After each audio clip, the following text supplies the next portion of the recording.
pagi juga buat Bapak Ibu yang ada di rumah. Ya, kita sama-sama satukan hati kita pagi hari ini. Kita mau masuk dalam hadirat Tuhan. Buat Bapak Ibu yang ada di rumah, saudara yang ada di rumah, mari kita tidak berkecil hati. Karena di rumah kita pun hadirat Allah turun. Di rumah kita pun ada kuasa. Di rumah kita pun akan ada mujizat.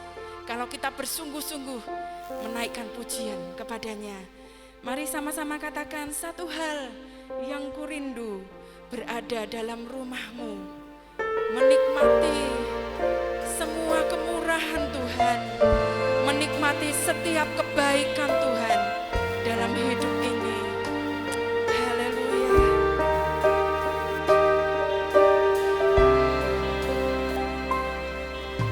Satu hal yang kurindu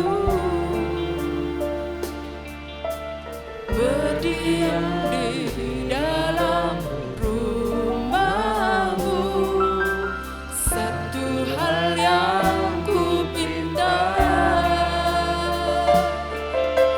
menikmati bait-Mu Tuhan,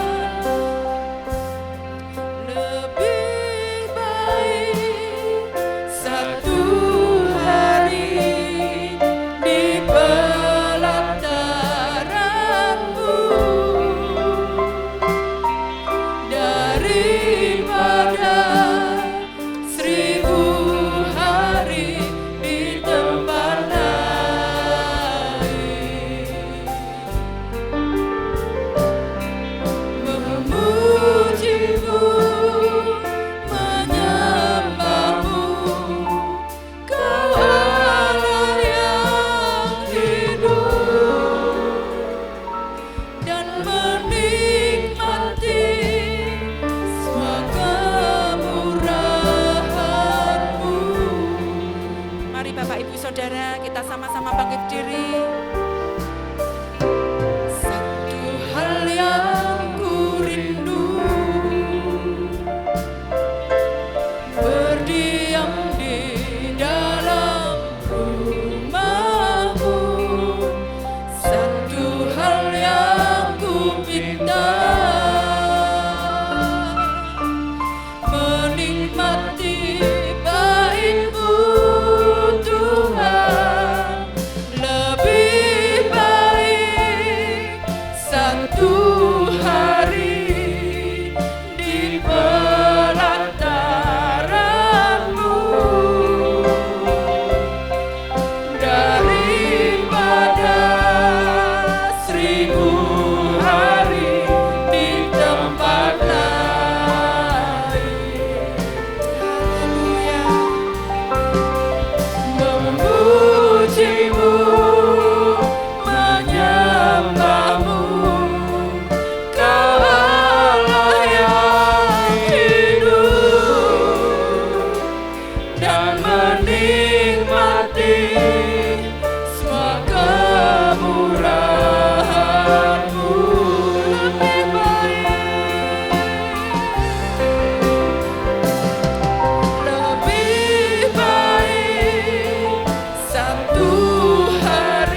terangkat kepadamu ya Tuhan. Sungguh kami mengucap syukur Tuhan. Ini semua karena kasih dan anugerah-Mu Tuhan, kami ada sebagaimana kami ada Tuhan. Tak kurang suatu apapun ya Yesus. Sungguh besar kasih setia-Mu dalam kehidupan kami ya Bapa. Pagi hari ini Tuhan, Engkau memberikan kesempatan bagi kami Tuhan, untuk kami kembali berkumpul Tuhan atas nama-Mu ya Yesus. Biarlah Engkau sendiri yang memimpin jalannya ibadah kami Tuhan, dari awal hingga akhirnya Tuhan. Menyertai setiap perjalanan jemaat-Mu yang belum sampai di tempat ini ya Bapa. Engkau menolong kami ya Tuhan, memberikan sukacita Tuhan dalam hati kami Tuhan, untuk memuliakan nama-Mu Tuhan. Dan biarlah puji-pujian kami harum di tahta-Mu ya Yesus. Terlebih Tuhan, Engkau menolong Tuhan hamba-Mu yang akan memberitakan firman-Mu ya Bapa. Memberikan hikmat ya Bapa, berdiri di sampingnya Tuhan. Dan biarlah kehendak-Mu saja Tuhan yang terucap dari lidah bibirnya, dan menguatkan kami umat-Mu ya Bapa. Ampuni segala perbuatan kami yang tidak berkenan di hadapan-Mu Tuhan, dan layakkan kami Tuhan menikmati hadirat-Mu. Di dalam satu nama Tuhan Yesus Kristus kami telah berdoa. Haleluya, amin. Haleluya, silakan duduk Bapak Ibu Saudara. Puji Tuhan. Ya, kita sudah melewati 1 minggu di bulan Agustus ini, dan tentunya banyak sekali kemurahan Tuhan yang kita alami. Sebab itu pagi ini kita mau bersorak-sorai untuk Dia yang sudah memberkati kita. Tuhan Allah kita bertahta. Haleluya. Mari kita puji Dia, karena dalam pujian Dia akan nyatakan kuasanya. Dalam pujian Dia akan nyatakan hadiratnya. Allah kita bertahta atas pujian umatnya. Tuhan Allah kita bertahta atas pujian umatnya. Bila Allah hadir di tengah kita, kuasanya mengalir dengan dahsyatnya. Ada kuasa dalam pujian, bernyanyilah segenap hati dan jiwa. Ya, ada kuasa dalam pujian yang sanggup membungkam kekuatan lawan. Tuhan Allah kita bertahta atas pujian umatnya.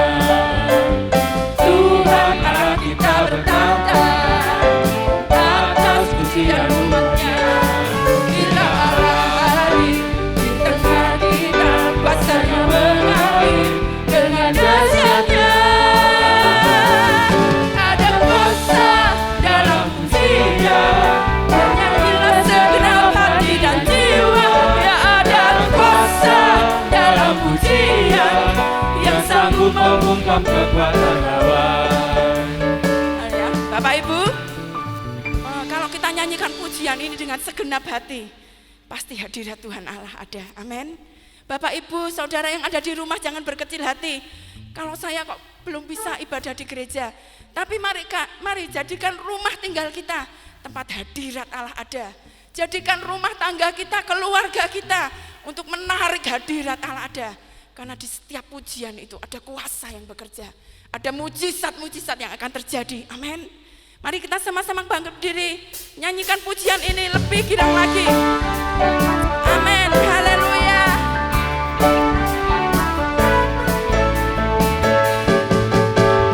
Tuhan Allah kita bertahta atas pujian umatnya. Haleluya.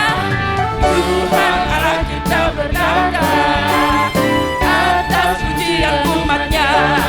Bila Allah hadir di tengah kita, kuasanya mengalir dengan dahsyatnya. Ada kuasa dalam pujian, bernyanyilah segenap hati dan jiwa. Ya, ada kuasa dalam pujian yang sanggup membungkam kekuatan lawan. Tuhan Allah kita bertahta atas pujian umatnya.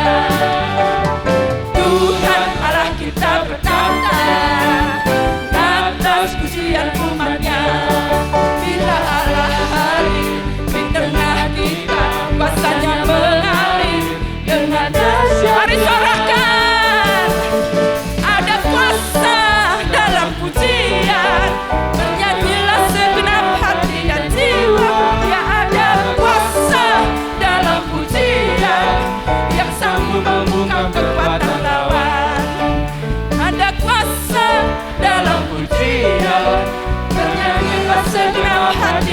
jiwa. Ya ada kuasa dalam pujian, Amin. yang sanggup membungkam kekuatan lawan. Ada kuasa dalam pujian, bernyanyilah segenap hati dan jiwa. Ya ada kuasa dalam pujian, yang sanggup membungkam kekuatan lawan. Ada kuasa dalam pujian, bernyanyilah segenap hati dan jiwa. Ya ada kuasa Dalam pujian, Amin. yang sanggup membungkam kekuatan lawan. Yang sanggup membungkam kekuatan lawan, yang sanggup membungkam kekuatan lawan. Haleluya, beri kemuliaan bagi Tuhan. Haleluya. Tuhan Yesus tidak pernah berubah, janjinya tidak pernah berubah. Mari kita nyanyikan pujian ini. Tuhan Yesus tidak pernah berubah. Apapun yang terjadi, walaupun dunia berubah, Dia tidak berubah. Tuhan Yesus tidak berubah, tidak berubah, tidak berubah. Tuhan Yesus tidak berubah, Tak berubah selama-lamanya. Haleluya, haleluya, haleluya, haleluya, haleluya, haleluya, haleluya. Kuasanya, kuasanya tidak berubah, tidak berubah. Amin. tidak berubah. Haleluya. Rasanya Tidak berubah, tak berubah selama-lamanya. Haleluya, haleluya, haleluya, haleluya, haleluya, haleluya, haleluya. Tuhan Yesus tidak berubah, tidak berubah,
ada di antara kita yang dalam keadaan lemah, ada yang dalam keadaan putus asa, karena hari-hari kita sedemikian. Namun satu hal yang Tuhan minta, kita tetap percaya, hanya percaya saja, dan Dia akan kerjakan apa yang lebih besar daripada yang pernah kita pikirkan. Dia akan kerjakan setiap perkara, karena bagi Dia tidak ada yang mustahil. Haleluya. Nyanyikan pujian ini dengan segenap hati kita. Tuhan, aku percaya janji-Mu itu ajaib. Terima kasih Tuhan. Haleluya. Haleluya. Ku percaya janji-Mu ajaib. Mari katakan dengan segenap hati. Haleluya. Haleluya. Yesus.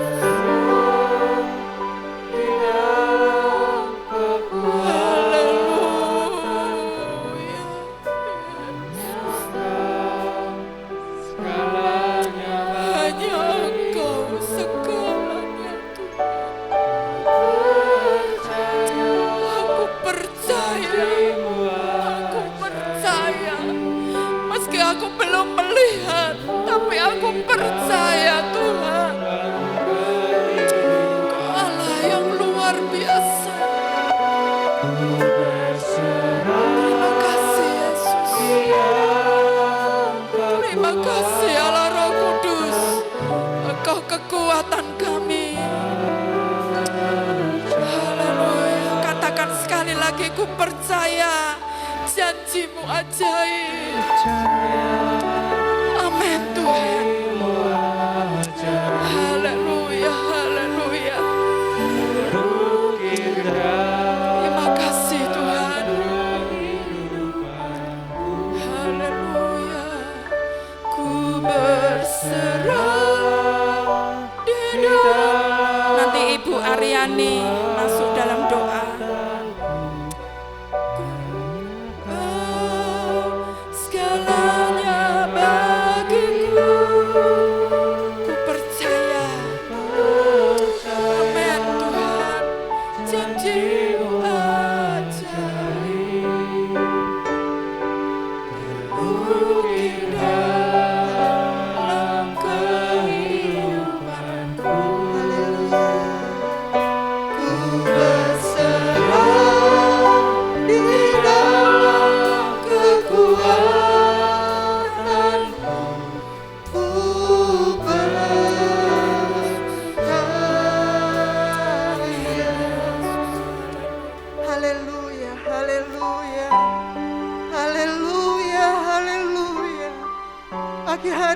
Melihat setiap hati-hati yang terangkat kepada Tuhan, hati yang percaya hanya kepada Tuhan. Kami datang kepadamu Tuhan, mengucapkan syukur dan terima kasih. Kami masih ada kesempatan untuk memuji Tuhan, meninggikan Tuhan. Kami tahu ini adalah masa-masa yang indah ketika kami ada dalam bait-Mu, menyembah Tuhan, menikmati hadirat Tuhan. Terima kasih untuk sukacita lewat puji-pujian. Bapa di surga, pagi hari ini kami mau buka hati kami untuk diisi oleh firman-Mu. Mari Roh Kudus tolong kami, mampukan kami mengerti firman-Mu. Buat kami sanggup untuk melakukan setiap firman-Mu ya Tuhan. Hanya oleh karena kuasa Roh-Mu saja. Terima kasih Bapa. Hamba-Mu yang sudah memimpin kami dalam puji-pujian, Tuhan memberkati hidupnya. Pakai hidupnya lebih memuliakan nama Tuhan. Hamba-Mu yang akan melayani firman-Mu, kami percaya urapan-Mu ada atas hidup hamba-Mu. Menolong kami semua Tuhan, untuk mengerti isi hati-Mu bagi kami. Terima kasih Bapa di surga, kami buka hati kami untuk menerima firman Tuhan. Di dalam nama Tuhan Yesus Kristus, haleluya, Amin. Puji Tuhan, selamat pagi Bapak Ibu Saudara sekalian. Sebelum kita akan menikmati kebenaran firman Tuhan, kita akan berdoa bagi Bapak Ibu yang pada minggu ini berulang tahun kelahiran atau berulang tahun pernikahan. Apabila ada di tempat ini, dapat berdiri untuk kami berdoa bersama-sama. Apabila Bapak Ibu ada di rumah juga dapat bersama-sama berdoa dengan kami. Terima kasih Tuhan. Haleluya, terima kasih.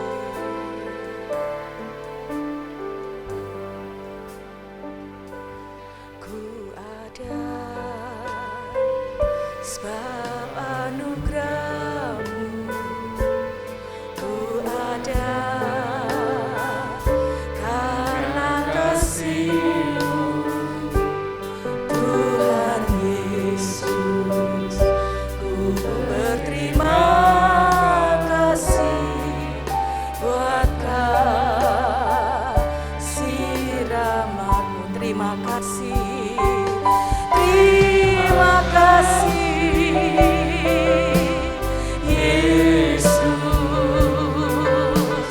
Yesus, terima kasih. Hanya anugerah-Mu buat hidupku sekarang.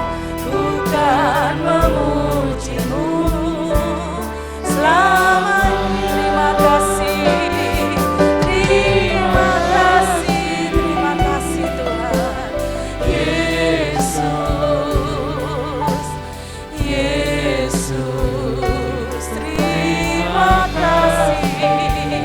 Hanya anugerah-Mu buat hidupku sekarang. Ku kan memuji-Mu selamanya. Ku kan memuji-Mu selamanya. Ku kan memuji-Mu selamanya. Kami menaikkan ucapan syukur terima kasih Tuhan. Hanya karena anugerah-Mu kami ada sebagaimana kami ada sampai hari ini. Secara khusus bagi saudara-saudara kami yang merayakan ulang tahun, baik ulang tahun kelahiran ataupun ulang tahun pernikahan. Terima kasih Tuhan atas kasih karunia-Mu yang tidak terkatakan, anugerah-Mu yang luar biasa. Hari ini kami mengucap syukur, berterima kasih untuk pemeliharaan, untuk kasih setia Tuhan. Kami menyerahkan setiap saudara-saudara kami ke dalam tangan kasih-Mu. Mari tuntun mereka Tuhan, untuk punya hati yang bergemar akan firman-Mu, suka akan firman-Mu, terbuka akan firman-Mu, dilembutkan oleh firman-Mu, sehingga hidup mereka adalah hidup yang dituntun oleh firman Allah, dituntun oleh roh Allah, dan hidup mereka adalah hidup yang menyenangkan hati-Mu. Terima kasih Tuhan, anugerahkan kekuatan, kesehatan, berkat yang terbaik dari Tuhan dalam kehidupan setiap saudara-saudara kami. Engkau memberkati setiap keluarga-keluarga yang merayakan ulang tahun pernikahan. Biar kasih Allah yang akan terus menyatukan untuk setiap keluarga ini dapat menjadi keluarga yang memuliakan nama-Mu. Terima kasih Bapa dalam surga, kami percaya masa depan setiap umat-umat-Mu ada di dalam rancangan-Mu yang penuh damai sejahtera. Kami mengucap syukur dan menyerahkan saudara-saudara kami ke dalam tangan-Mu yang penuh dengan kemenangan. Di dalam nama Tuhan Yesus Kristus kami berdoa dan mengucap syukur. Haleluya. Amin. Puji Tuhan, selamat ulang tahun. Tuhan Yesus memberkati. Bapak Ibu Saudara sekalian, pagi hari ini kita akan menikmati kebenaran firman Tuhan yang akan dilayani oleh Pendeta Muda Budi Hartanto. Kami persilakan.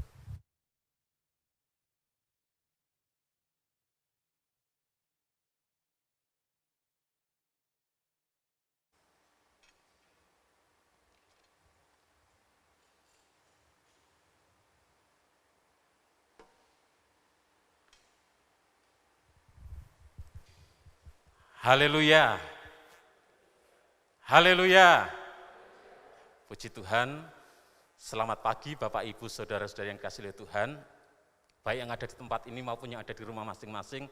Tuhan Yesus memberkati kita semuanya. Pertama-tama saya mengucap syukur kepada Tuhan Yesus yang sudah memelihara kehidupan kita sehingga kita boleh ada sampai saat ini. Itu semua karena anugerah dan kemurahan Tuhan. Juga berterima kasih kepada Ibu Gembala yang pagi hari ini memberi kesempatan kepada saya untuk menyampaikan renungan firman Tuhan. Renungan firman Tuhan pagi hari ini saya ambil dari kitab Amsal pasal yang ke-13 ayat 13. Amsal pasal yang ke-13 ayat yang ke-13.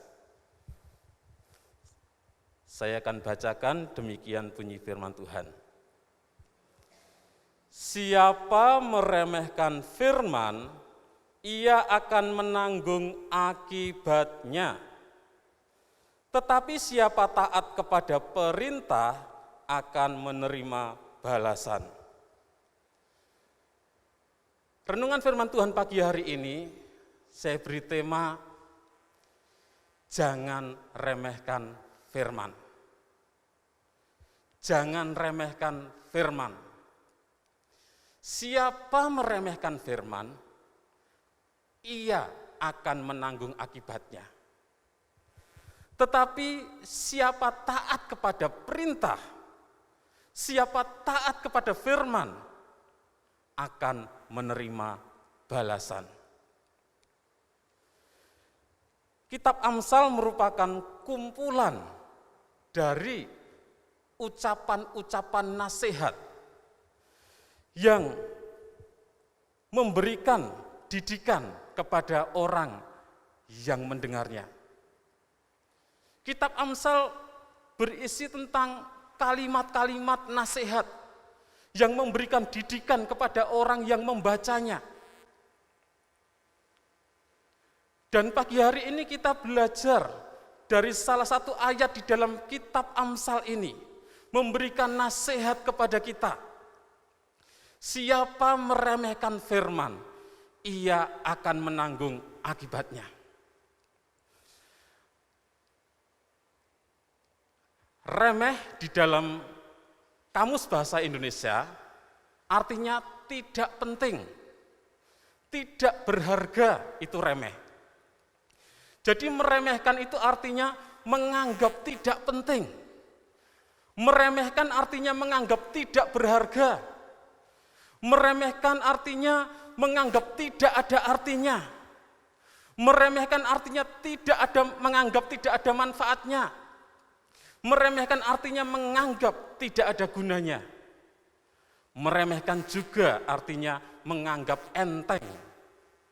Jadi siapa yang meremehkan firman, yang menganggap firman itu tidak penting, yang menganggap firman tidak berharga, tidak berguna, tidak berarti, maka ia akan menanggung akibatnya. Dan akibat di sini tentunya sesuatu yang tidak baik, sesuatu yang buruk. Ketika seseorang meremehkan firman, seseorang menganggap firman itu tidak penting, tidak mempedulikan firman, maka seseorang itu akan menanggung akibatnya, yaitu sesuatu yang tidak baik atau yang buruk. Akibat dari orang yang meremehkan firman, kita akan belajar dari kebenaran firman Tuhan, akibat dari orang yang meremehkan firman. Yang pertama, orang yang meremehkan firman ditolak oleh Tuhan.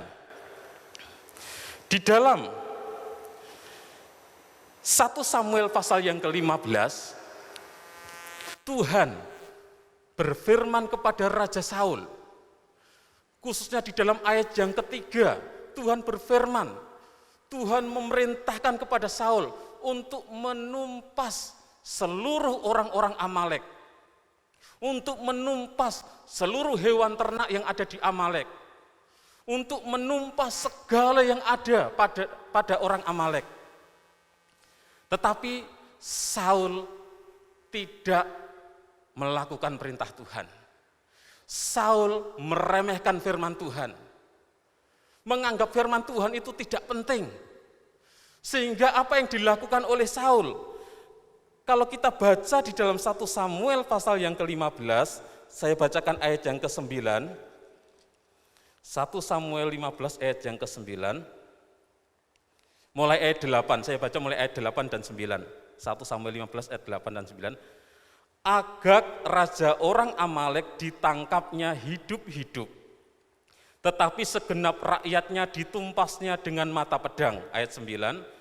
Tetapi Saul dan rakyat itu menyelamatkan Agag dan kambing domba dan lembu-lembu yang terbaik dan tambun, pula anak domba dan segala yang berharga. Tidak mau mereka menumpas semuanya itu, tetapi segala hewan yang tidak berharga dan yang buruk itulah yang ditumpas mereka.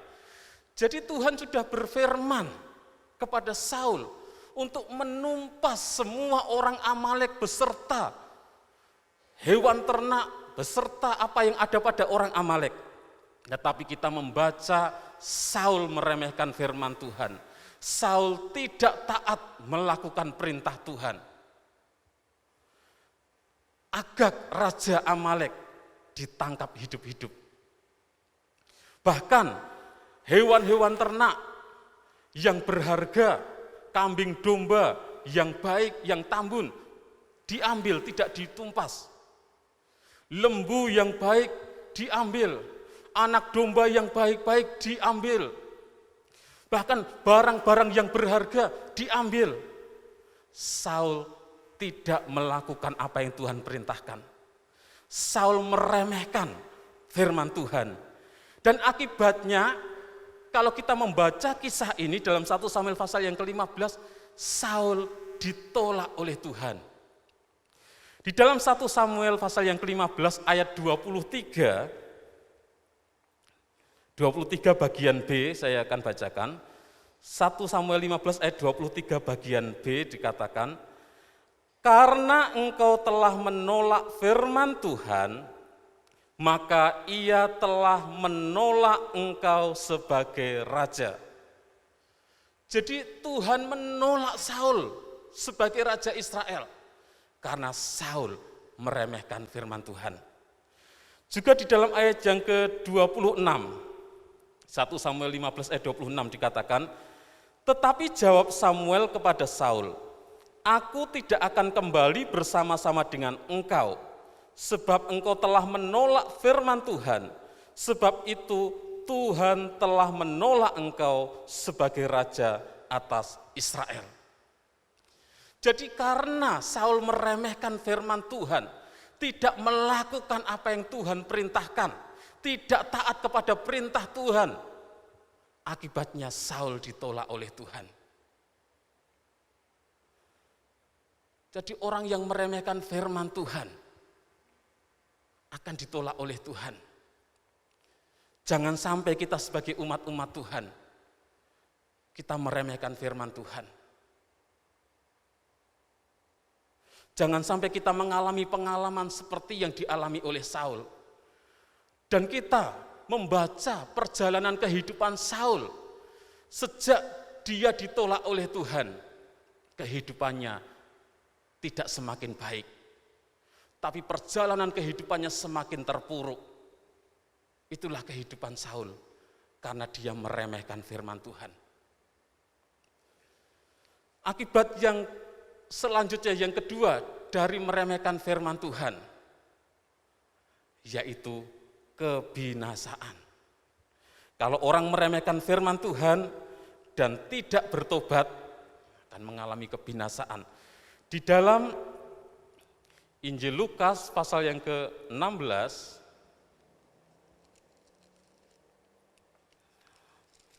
Lukas pasal yang ke-16, kalau kita membaca mulai ayat yang ke-19, di sana ada kisah tentang orang kaya dan Lazarus. Orang kaya itu selalu berpakaian jubah ungu, dan setiap hari ia bersukaria dalam kemewahan. Itu orang kaya yang diceritakan dalam kisah itu. Namun yang kita mau lihat dari kisah ini, Kalau kita belajar dari kisah ini, orang kaya tersebut ketika dia mati, ketika dia meninggal, dia ada di tempat penderitaan, ada di tempat nyala api. Di dalam ayat yang ke-23 dan 24 saya akan bacakan. Injil Lukas pasal 16 ayat 23 dan 24. Orang kaya itu juga mati, lalu dikubur, dan sementara ia menderita sengsara di alam maut, ia memandang ke atas, dan dari jauh dilihatnya Abraham dan Lazarus duduk di pangkuannya. Ayat 24. Lalu ia berseru katanya, Bapak Abraham, kasihanilah aku, suruhlah Lazarus supaya ia mencelupkan ujung jarinya ke dalam air dan menyejukkan lidahku, sebab aku sangat kesakitan dalam nyala api ini. Jadi kita membaca orang kaya yang dituliskan dalam Injil Lukas ini, ketika dia mati ada di dalam tempat penderitaan, ada di tempat nyala api. Kenapa? Karena semasa hidupnya orang kaya ini meremehkan firman Tuhan. Kalau kita membaca kisah ini sampai selesai, di sana diceritakan orang kaya ini meminta supaya Bapak Abraham mengutus Lazarus datang ke dunia, memperingatkan 5 orang saudaranya yang ada di bumi, supaya saudara-saudaranya juga tidak masuk ke dalam tempat penderitaan itu. Tetapi apa kata Bapak Abraham? Kalau kita membaca kisah itu di dalam ayat yang ke-29 dikatakan, tetapi kata Abraham, ada pada mereka kesaksian Musa dan para nabi, baiklah mereka mendengarkan kesaksian itu. Ayat 30, jawab orang itu, tidak Bapak Abraham, tetapi jika ada seorang yang datang dari antara orang mati kepada mereka, mereka akan bertobat. Ayat 31, kata Abraham kepadanya, jika mereka tidak mendengarkan kesaksian Musa dan para nabi, mereka tidak juga akan mau diyakinkan sekalipun oleh seorang yang bangkit dari antara orang mati. Jadi ternyata orang kaya ini dan juga bersama dengan 5 orang saudaranya, ketika hidup di dunia ini, mereka tidak mendengarkan kesaksian Musa dan para nabi. Mereka tidak mau mendengarkan firman Tuhan. Mereka meremehkan firman Tuhan, menganggap kesaksian Musa dan para nabi itu tidak penting, menganggap kesaksian Musa dan para nabi itu tidak berguna, menganggap firman Tuhan itu tidak penting, meremehkan firman Tuhan semasa hidupnya. Sehingga ketika orang kaya ini meninggal, dia ada di tempat penderitaan. Dia ada mengalami kebinasaan karena meremehkan firman Tuhan. Jadi kalau kelima saudara dari orang kaya ini tidak bertobat, dia pun akan berada di tempat penderitaan itu. Karena apa? Karena mereka meremehkan kesaksian Musa dan para nabi. Apa itu kesaksian Musa dan para nabi? Kesaksian Musa dan para nabi adalah firman Tuhan. Musa sudah menuliskan kesaksiannya. Musa menulis kitab, Kejadian, Keluaran, Bilangan, Ulangan. Dan ada kitab para nabi, kitab nabi-nabi. Dan orang kaya itu tidak mau mendengarkan firman Tuhan itu, sehingga dia mengalami kebinasaan. Dalam Perjanjian Lama juga ada sebuah kisah tentang istri Lot, di mana istri Lot binasa menjadi tiang garam karena meremehkan firman Tuhan. Kalau Bapak Ibu, kalau kita membaca di dalam Kejadian pasal yang ke-19, ayat yang ke-17, Tuhan sudah memerintahkan melalui malaikat Tuhan yang membawa lari mereka, menyuruh larilah, berlarilah, jangan berhenti dimanapun di lembah Yordan ini, tetapi berlarilah terus, jangan menoleh ke belakang, berlarilah sampai ke pegunungan. Tetapi kita membaca di dalam Kejadian pasal yang ke-19 ayat 26 dikatakan. Kejadian 19 ayat 26. Tetapi istri Lut yang berjalan mengikutnya menoleh ke belakang lalu menjadi tiang garam. Jadi Tuhan berfirman, berlarilah. Tapi kita membaca istri Lut berjalan, tidak berlari. Tuhan berfirman, jangan menoleh ke belakang.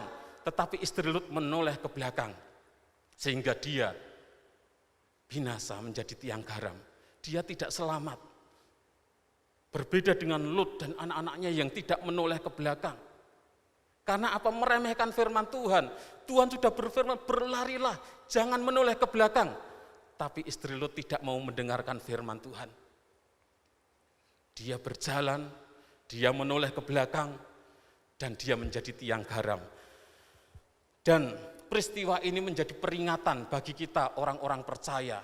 Di dalam Injil Lukas pasal 17 ayat yang ke-32 dikatakan, ingatlah akan istri Lut. Kenapa? Karena istri Lut meremehkan firman Tuhan. Dia tidak melakukan apa yang Tuhan perintahkan. Tuhan menyuruh berlari dan jangan menoleh. Tetapi istri Lut berjalan dan menoleh ke belakang sehingga dia menjadi tiang garam.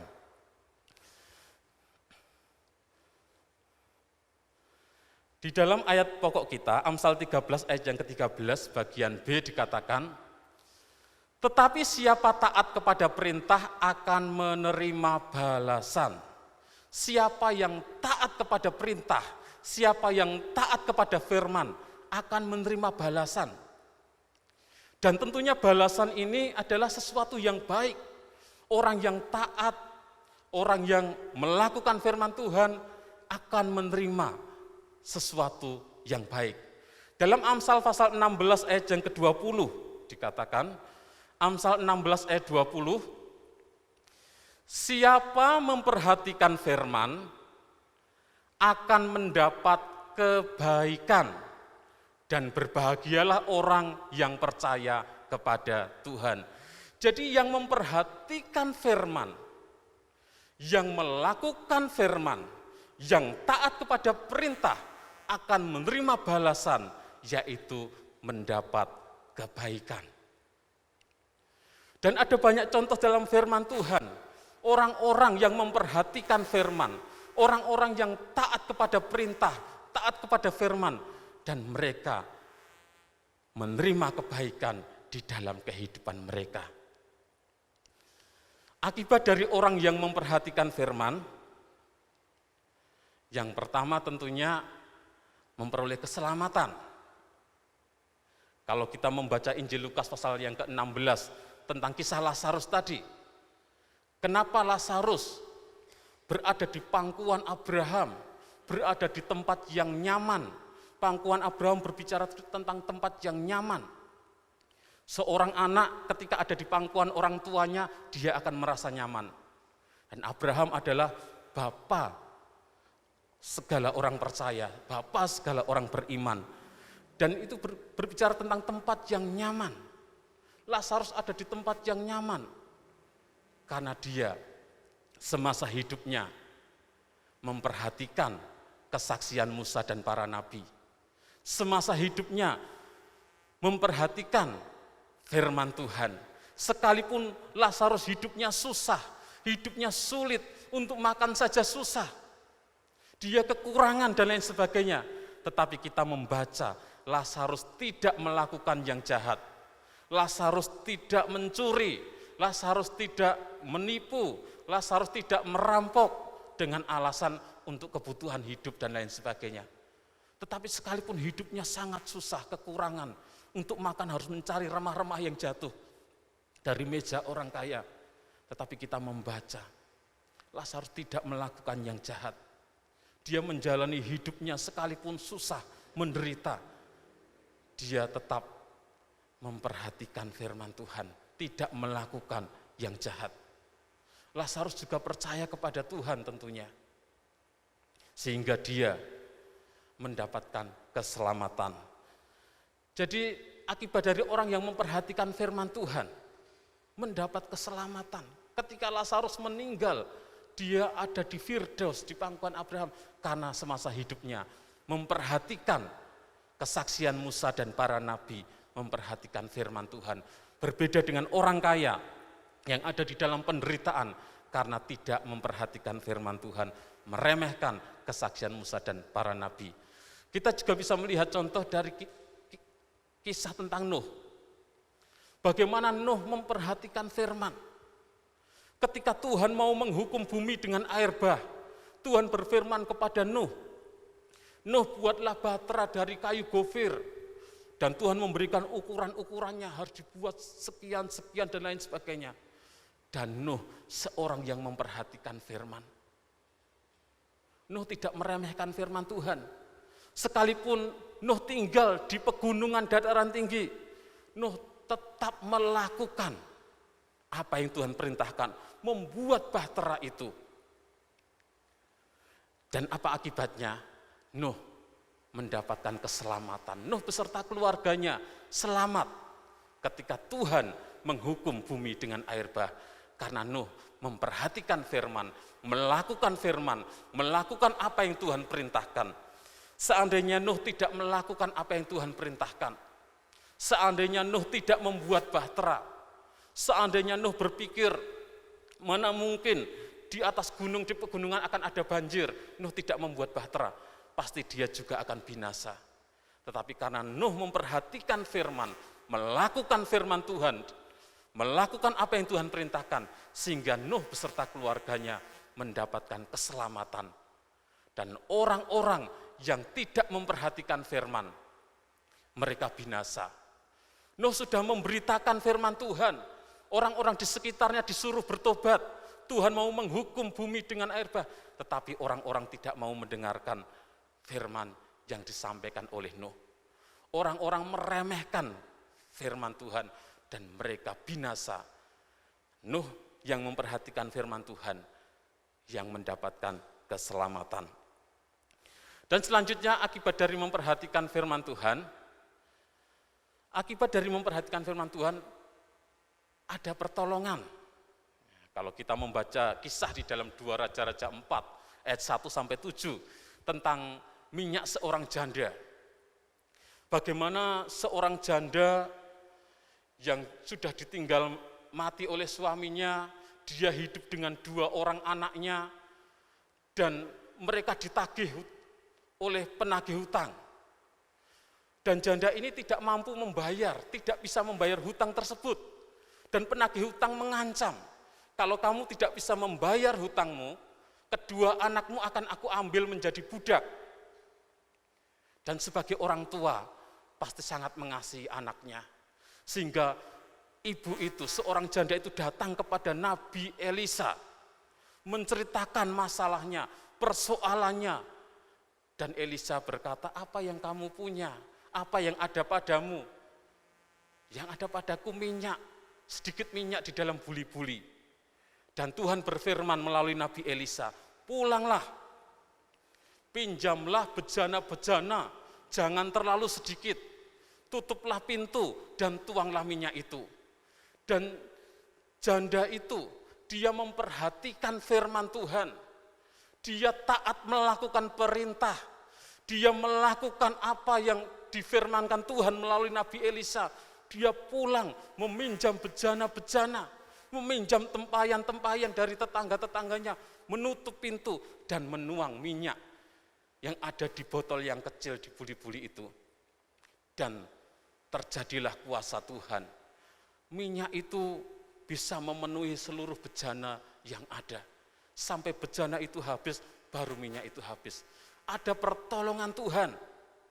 Dan janda itu datang kembali kepada Nabi Elisa menceritakan apa yang dialaminya. Dan Nabi Elisa berkata, jualah minyak itu, bayarlah hutangmu, dan sisanya untuk biaya kehidupanmu beserta anakmu. Jadi ada pertolongan Tuhan. Karena memperhatikan firman Tuhan, percaya kepada firman Tuhan, melakukan firman Tuhan, taat melakukan perintah Tuhan, sehingga ada pertolongan Tuhan di dalam masalah persoalannya. Yang selanjutnya, akibat dari orang yang memperhatikan firman Tuhan, ada pemeliharaan Tuhan. Kalau kita membaca di dalam 1 Raja-Raja pasal yang ke-17, ketika di Israel terjadi kekeringan, tidak ada hujan, tidak ada embun selama 3,5 tahun. Di Israel terjadi bencana kelaparan.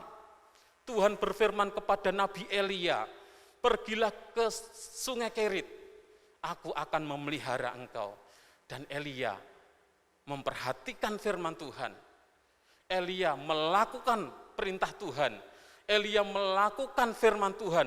Dia pergi ke tepi sungai Kerit, tinggal di sana. Dan ada pemeliharaan Tuhan. Tuhan memelihara dengan ajaib. Tiap pagi dan tiap petang ada burung gagak yang datang membawa roti dan daging. Ketika sungai Kerit sudah kering, Tuhan berfirman, pergilah ke Sarfat, aku sudah mengutus seorang janda untuk memelihara engkau. Dan Elia mendengarkan firman Tuhan, memperhatikan firman Tuhan, melakukan firman Tuhan, dan di Sarfat pun terjadi mujizat. Tepung punya ibu janda yang hanya 1 genggam, minyak yang hanya sedikit, tidak habis-habis sampai hujan datang. Coba kalau Elia disuruh pergi ke tepi sungai Kerit, dia malah pergi, lebih enak pergi ke Moab aja, pasti dia tidak akan mengalami pemeliharaan Tuhan seperti Elimelek dan Naomi.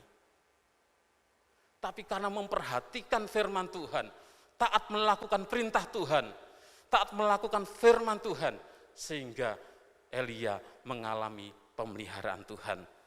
Bagi orang yang memperhatikan firman, ada pemeliharaan Tuhan.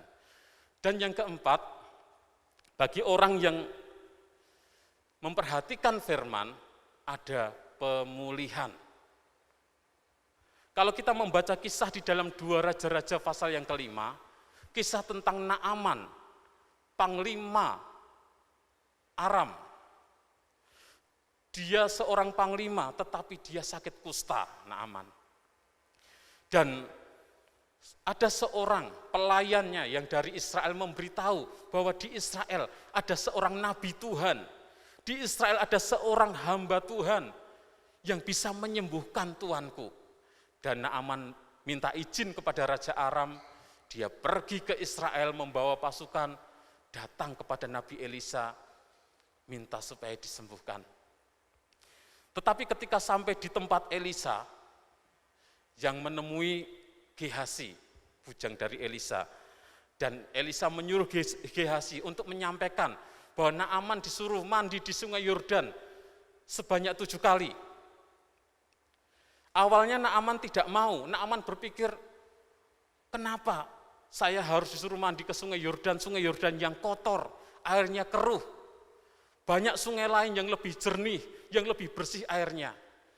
Tetapi pengawalnya, prajuritnya, menyampaikan, Tuhan, bukankah kalau hamba Tuhan itu menyuruh sesuatu yang sulit, sesuatu yang sukar, Tuhan pasti akan melakukannya. Apalagi hanya suruh mandi di sungai Yordan, dicoba saja Tuhan. Dan akhirnya Naaman melakukan apa yang diperintahkan oleh Nabi Elisa. Dia masuk ke sungai Yordan, setelah dia mandi 7 kali mencelupkan tubuhnya, maka ada pemulihan. Dia sembuh dari penyakit kustanya. Ada kesembuhan karena apa? Karena memperhatikan firman, melakukan perintah Tuhan, melakukan firman Tuhan. Puji Tuhan, Bapak Ibu Saudara yang kasih oleh Tuhan, orang yang meremehkan firman akan menanggung akibatnya. Ditolak oleh Tuhan, bahkan kalau tidak bertobat akan mengalami kebinasaan. Tetapi orang yang memperhatikan firman, orang yang melakukan firman Tuhan akan mendapat keselamatan. Bukan cuma keselamatan, tapi mendapat pertolongan Tuhan, mendapat pemeliharaan Tuhan, mendapat pemulihan dari Tuhan. Dan tentunya kita semua rindu menerima yang baik. Kita rindu mengalami sesuatu yang baik itu yang datang dalam hidup kita. Kita rindu mengalami hal-hal yang indah, yang baik itu yang terjadi dalam hidup kita. Dan untuk itu, jangan remehkan firman Tuhan. Lakukanlah firman Tuhan di dalam kehidupan kita. Cintailah firman Tuhan, sehingga sesuatu yang baik itu yang akan datang di dalam kehidupan kita. Puji Tuhan, biarlah firman Tuhan yang singkat ini boleh memberkati kehidupan kita. Kita boleh terus memperhatikan firman Tuhan dan melakukan firman Tuhan di dalam hidup kita. Mari kita bangkit berdiri, Bapak Ibu Saudara yang kasih oleh Tuhan. Kita nyanyikan pujian, Ku rindu setiap waktu hidupi kebenaran-Mu. Biarlah ini menjadi kerinduan kita untuk selalu hidup di dalam kebenaran firman Tuhan, untuk memperhatikan dan melakukan firman Tuhan dalam hidup kita.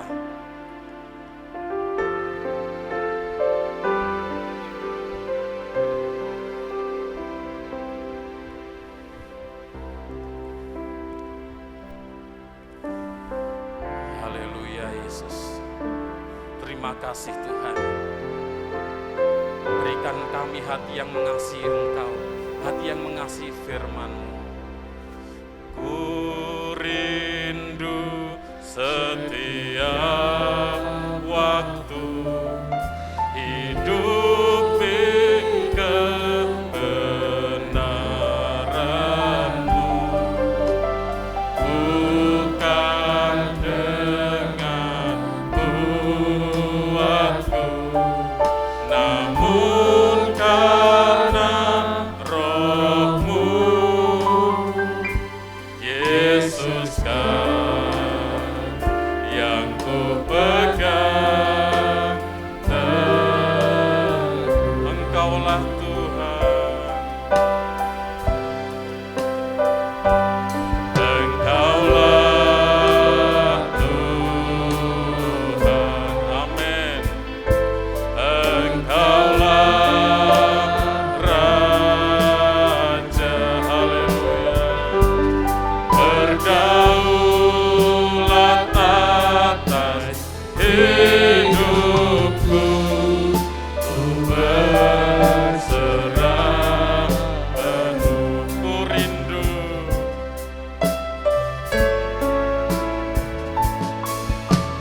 ku rindu setiap waktu hidupi kebenaran-Mu, bukan dengan kuatku, namun karena Roh-Mu,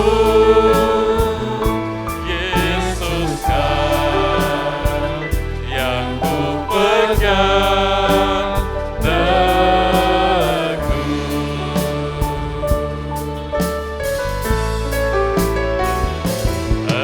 Engkaulah Tuhan, amin. Engkaulah Raja, berdaulat atas hidupku, ku berserah. Engkaulah Tuhan, Engkaulah Tuhan, haleluya. Engkaulah Raja, berdaulat atas hidupku, ku berserah penuh. Haleluya. Terima kasih Tuhan. Haleluya Yesus. Berikan kami hati yang mencintai firman-Mu Tuhan. Berikan kami hati yang taat kepada firman-Mu. Buang setiap hati-hati kami yang keras. Berikan kepada kami hati-hati yang baru, hati-hati yang lembut, hati-hati yang mengasihi Engkau, hati yang mengasihi firman-Mu. Taati firman-Mu dalam hidup kami Tuhan. Terima kasih Tuhan. kita nyanyikan pujian ini dari awal. Dan waktu selanjutnya saya kembalikan kepada Ibu Gembala. Terima kasih Tuhan. Ku rindu setiap waktu hidup di kebenaran-Mu, bukan oleh kuatku, namun karena Roh-Mu, Yesus yang kupegang teguh. Engkaulah Tuhan, Engkaulah Tuhan, Engkaulah Raja, berdaulat atas hidupku. Ku berserah penuh. Bapak, Ibu, Saudara, melakukan firman, taat kepada firman adalah melakukan seluruh yang diberitahu. Saul lakukan firman Tuhan. Dia membunuh orang-orang yang diminta untuk dibunuh, tetapi dia tidak melakukan sepenuhnya. Ada bagian-bagian yang dilewatkan. Istri Lut memandang remeh, perintahnya sederhana, jangan menoleh. Nampaknya sederhana, tetapi ketika itu dilanggar, dia menanggung akibatnya. Mari belajar taat kepada firman Allah. Meskipun nampaknya itu sulit, perlu kerja keras seperti janda yang harus meminjam bejana. Mari lakukan firman Allah meskipun itu nampaknya mustahil, harus tinggal di tepi sungai. Mari taat untuk lakukan firman Allah, kerjakan sepenuhnya yang Tuhan minta. Dengan kekuatan dari Roh Kudus. Hari ini pilihan ada pada tangan kita, pilihan ada pada hidup kita. Minta Dia berdaulat sepenuhnya supaya kita belajar. Perhatikan firman. Waktu engkau dengar firman, jangan keraskan hati. Saya tidak tahu apa yang Tuhan bicara padamu hari ini. Kalau Tuhan ingin engkau lebih setia, lakukan dengan sesungguhnya. Kalau ada hal-hal yang Tuhan bicara dalam hatimu untuk lakukan, berhenti lakukan ini, berhenti lakukan dosa, berhenti lakukan hal-hal yang tidak berkenan, taat. Supaya kita tidak menerima akibat-akibat yang mengerikan. Tuhan mengasihi kita. Kalau minta Dia berdaulat atas hidup kita, lakukan sepenuhnya. Bukan dengan kekuatan kita, dengan kekuatan dari Roh Kudus. Mari kita datang kepada Tuhan dengan komitmen sungguh-sungguh. Ini hidup kami Tuhan. Haleluya, haleluya. Kami rindu lakukan semua firman-Mu seperti yang Engkau mau Tuhan. Bukan dengan kekuatan kami Tuhan, tapi dengan Roh-Mu Tuhan. Haleluya, haleluya. Nyanyikan sekali lagu-lagu ini jadi doa kita bersama-sama. Ku rindu setiap waktu hidup di kebenaran-Mu, bukan denganku, tapi hanya oleh Roh-Mu Tuhan. Terima kasih Yesus, Kau yang kupegang teguh. Engkaulah Tuhan, Engkaulah Tuhan, Engkau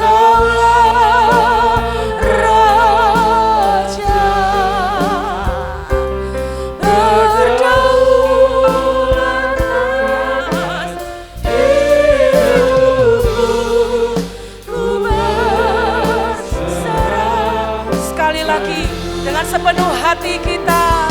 Engkaulah Tuhan, Engkau Raja dalam hidup kami Tuhan. Haleluya, haleluya. Mari berdaulat atas hidup kami. Haleluya, haleluya. Hidupku berserah penuh, berdaulat atas hidup kami. Berdaulat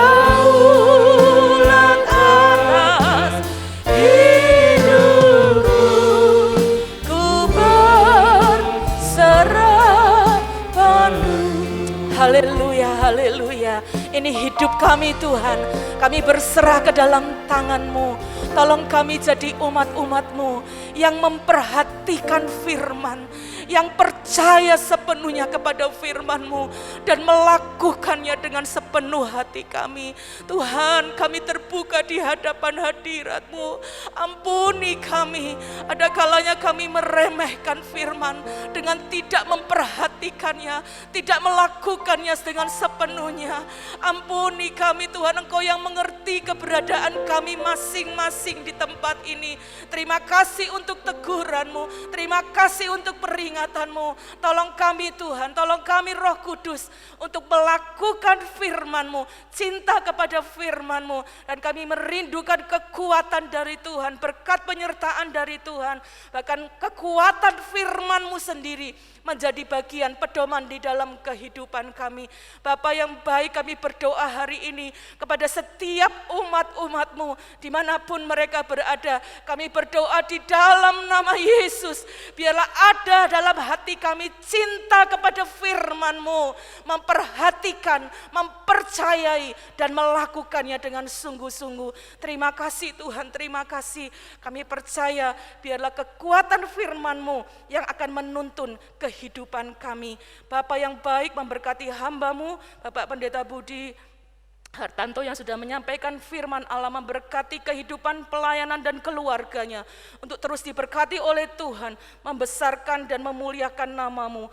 Setiap kami yang sudah mendengar firman-Mu, tolong kami untuk menjadi pelaku-pelaku firman Allah, bukan hanya mendengar dan percaya, tapi sungguh melakukannya di dalam kehidupan kami. Terima kasih untuk ibadah yang kami dapat lakukan hari ini. Tuhan, kami tetap percaya kekuatan-Mu menjadi bagian di dalam kehidupan kami. Kami terus berdoa menyerahkan bangsa dan negara kami ke dalam tangan-Mu. Mohon belas kasihan-Mu Tuhan, memberkati bangsa ini, memberkati pimpinan-pimpinan kami dari Bapak Presiden sampai pemerintah-pemerintah di daerah.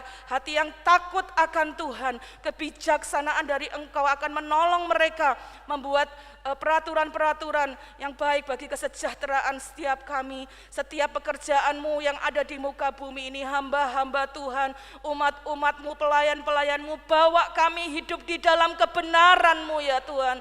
Kami melakukan kebenaran-Mu supaya kami dapat menjadi saksi bagi dunia ini, menjadi berkat menyatakan kebesaran nama-Mu. Kami berdoa untuk setiap umat-umat-Mu, keluarga GPDI El Shaddai Magelang, dimanapun berada, baik yang ada di tempat ini, yang ada di rumah, biarlah mereka diberi kekuatan dari Engkau, perlindungan dari Engkau. Kami berdoa bersama-sama menyerahkan ke dalam tangan-Mu. Kalau ada saudara-saudara kami yang dalam kesakitan, hari ini kami berseru mohon kemurahan-Mu ya Tuhan, di dalam nama Tuhan Yesus. Mohon jamahan-Mu memberikan kesembuhan, kekuatan, kesehatan bagi setiap saudara-saudara kami yang sedang di dalam kelemahan. Kami berseru memanggil nama-Mu, di dalam nama Yesus berikanlah kekuatan yang baru untuk berharap dan bersandar kepada-Mu. Yang sedang dalam permasalahan, kami berdoa di dalam nama Yesus ada jalan keluar yang baik bagi mereka semua, dan mereka dapat bersuka cita di dalam Engkau. Terima kasih Bapa yang baik. Memberkati seluruh pelayan-pelayan-Mu yang sudah melayani hari ini. Biarlah kami terus melayani Tuhan dengan hati yang penuh sukacita. Setiap umat-Mu yang sudah beribadah baik di tempat ini ataupun di rumah mereka masing-masing. Kasih setia penyertaan Tuhan menyertai kami. Biar firman-Mu menuntun kami Tuhan langkah demi langkah supaya hidup kami sungguh menjadi hidup yang menyenangkan hati Tuhan. Kami akan tinggalkan tempat ini. Kami percaya berkat penyertaan kasih setia-Mu ada bersama-sama dengan kami. Terima kasih Tuhan. Mari kita menerima berkat Tuhan dengan penuh sukacita. Tuhan memberkati Engkau dan melindungi Engkau. Tuhan menyinari Engkau dengan wajah-Nya dan memberi Engkau kasih karunia. Tuhan menghadapkan wajah-Nya kepadamu dan memberikan Engkau damai sejahtera. Bapak, Ibu, Saudara sekalian, marilah kita pulang membawa berkat dan rahmat dari Allah Bapa, cinta kasih dan damai sejahtera dari anak-Nya, di dalam persekutuan, dalam kekuatan penghiburan dari Allah Roh Kudus, ada menyertai kita mulai hari ini sampai Maranatha, Tuhan Yesus Kristus datang kedua kali. Dan setiap kita yang percaya, mari katakan amin.